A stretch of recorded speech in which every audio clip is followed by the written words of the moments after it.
I was driving home when my phone rang. The hospital's name appeared on the screen. My heart stopped. The nurse said, "Your 102-year-old father has been brought into the emergency room." I immediately called my wife. She calmly answered, "Don't worry, I'm already there." Those words should have comforted me. But when I arrived at the hospital, the nurse looked confused and whispered, "Sir, you're the first family member we've seen today." I felt my blood run cold. If my wife wasn't there, then who was taking care of my father? Later that night, I checked the security cameras, and what I saw changed everything I believed about my own family. My father, William, was 102 years old. People often asked him what his secret was. He always smiled and said, "A peaceful heart lives longer than a wealthy one." After my mother passed away, I became his closest person. I visited him every weekend, brought his favorite meals, and listened to his stories from a lifetime most people could only imagine. But as he got older, things became harder. His memory wasn't as sharp. His body became weaker.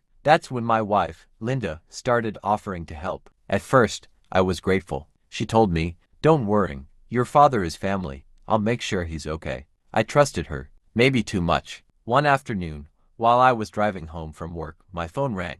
It was a hospital. The nurse said my father had been brought to the emergency room after falling at home. I immediately turned my car around. My hands were shaking as I called Linda. She answered quickly. "Don't panic," she said. "I'm already there." I finally felt relief. I thought my father was in good hands. But when I reached the hospital, something felt wrong. I walked to the front desk. "I'm here for William Parker. His family brought him in." The nurse looked at me strangely. Then she said something I will never forget. "Sir, you're actually the first family member who has arrived." My heart dropped. "What do you mean?" My wife said she was already here. The nurse checked the records. No one by that name signed in. I immediately called Linda. No answer. Again. No answer. For the first time, I felt suspicious. After doctors stabilized my father, I sat beside his bed. He looked weak but awake. "Dad, what happened?" He looked away. "I didn't want to worry you." Those words scared me more than anything. "What aren't you telling me?" After a long silence, he whispered, "Your wife hasn't been treating me the way you think." I felt like the entire room became silent. My father explained that Linda rarely visited him. Sometimes she wouldn't answer his calls. Sometimes she left him alone for hours. But he refused to complain because he didn't want to create problems between us. I couldn't believe it. The person I trusted was hiding something from me. That night, I checked the security cameras installed around my father's house. I wanted proof.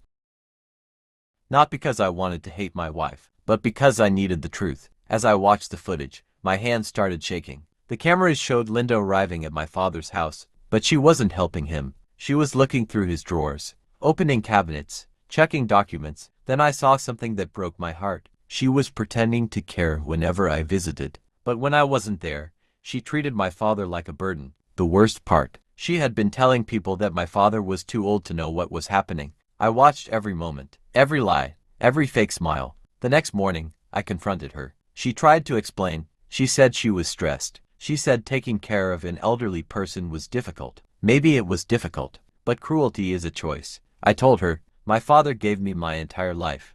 The least I can do is give him dignity in his final years. After that day, everything changed. I moved my father closer to me. I arranged proper care, and I spent every possible moment with him. Months later, my father held my hand and said, "I thought I was becoming invisible." I looked at him and replied, "Never.